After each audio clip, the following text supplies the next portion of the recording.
Thank you for joining us this afternoon for what is an important development with the coronavirus disease 2019, or COVID-19 as it is referred to. Jamaica today confirmed its first imported case of coronavirus disease 2019, COVID-2019, here in Kingston. The patient is a Jamaican female who had traveled from the United Kingdom, which, as you know, has cases of COVID-19. She arrived in the island on March 4th, presented to the public health system on March 9th, and has been in isolation since then. Based on the patient's travel history and symptoms, health professionals suspected COVID-19 when she presented herself. A clinical sample was collected and sent to the National Influenza Center, where lab tests confirmed the diagnosis today at approximately 11 a.m. The patient and family members have been informed of the development. The patient's infection was travel-related based on the assessment. However, steps are being taken to prevent the risk of community spread.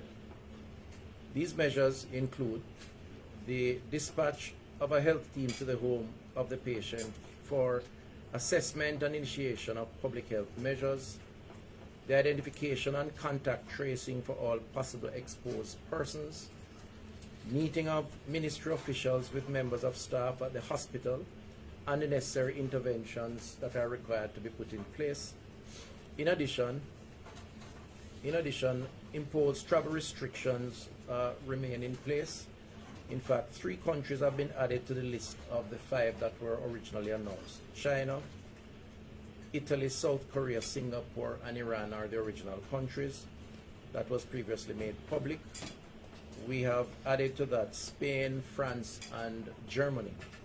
The Ministry of Foreign Affairs and Foreign Trade and I met this morning with the ambassadors of those countries as well as the EU ambassador, and have informed them that based on the risk assessment of community spread of the virus in those countries, that travel restrictions would be imposed.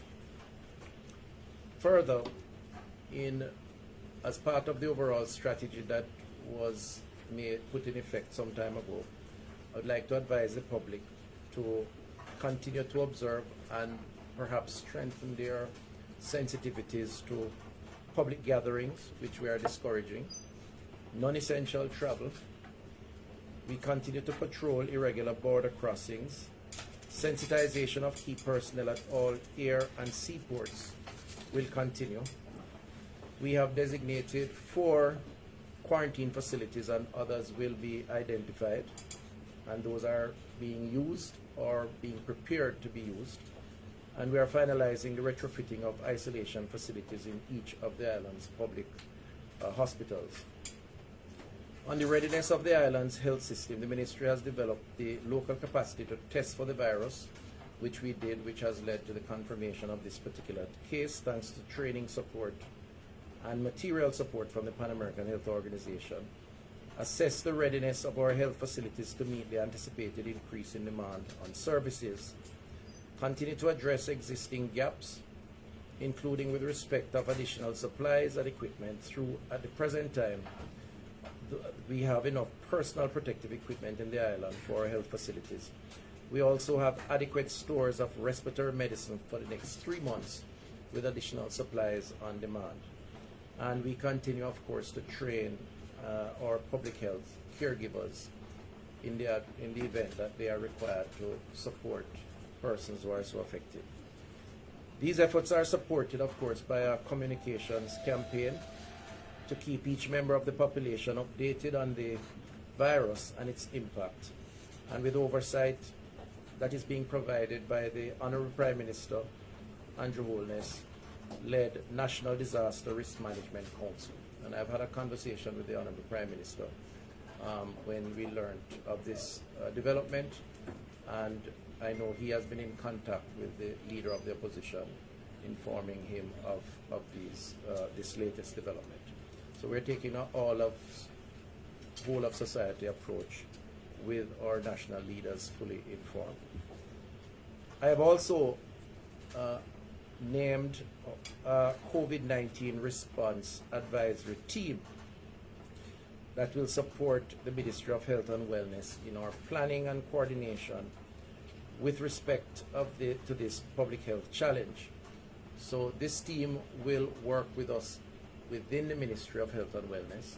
Of course, we report to the National Disaster Response Committee, which is a much more broader team, multi-stakeholder, multi-agency team. The members of this advisory team for the Ministry of Health and Wellness are Mr. Howard Mitchell, former president of the private sector organization of Jamaica, Mr. Christopher Zaka, who is currently president of Sagicor, CEO of Sagicor, Mr. Owen Ellington, former commissioner of police, Reverend Devon Dick, Jamaica Baptist Union, Dr. Marina Rankisoon, Deputy Associate Dean, Faculty of Social Sciences at UWI, Commander Wens Gorman, and Lieutenant Colonel Sidney Powell of the JDF, and ACP Calvin Allen of the JCF. The Ministry is also urging the public to adhere to infection prevention and control measures as a standard operating procedure. In fact, it is more important now than ever, which includes maintaining a distance of at least 1 meter from persons who are coughing or sneezing, frequently perform hand hygiene by washing hands thoroughly with soap and water or using a hand sanitizer if hands are not visibly soiled, cover our mouths and noses with a tissue when coughing or sneezing and then discarding it, and resist the habit to touch our faces. For additional information, we encourage the public to visit our website, the Ministry of Health and Wellness, or contact the number 888-1-LOVE. That's 888-663-5683. I would like to use the opportunity to appeal to the public to remain calm in the face of this most recent development and to implement all the advisories related to personal hygiene, social distancing, and overall infection prevention control. I'd like to reassure the public that the government of Jamaica, the Ministry of Health and Wellness, is doing all that is necessary to keep the public informed, to establish the necessary infrastructure to confront this particular issue. And frankly speaking, we anticipated from some time ago that this day, there was a strong possibility that this day would come, given the pace of the spread of this virus globally and the internal spread, and the fact that as a society we're part of the global community with relatively open borders. So we have been preparing in the event of today, and we have now just triggered the next phase of the response, which, because of an imported case, would include as a priority containment of the particular case so as to prevent the community transmission, which would be another phase.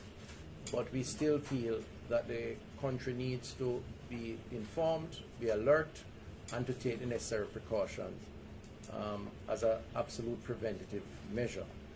The other point I'd like to say is that we are doing what is necessary to trace persons who have come in contact with this particular individual, and we have already made contact with individuals, family members.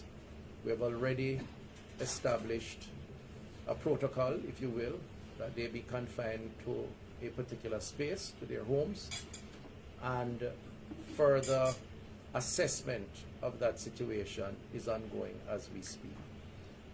And again, that is in keeping with the protocol of containment once a case would have been identified, and in this case, an imported case.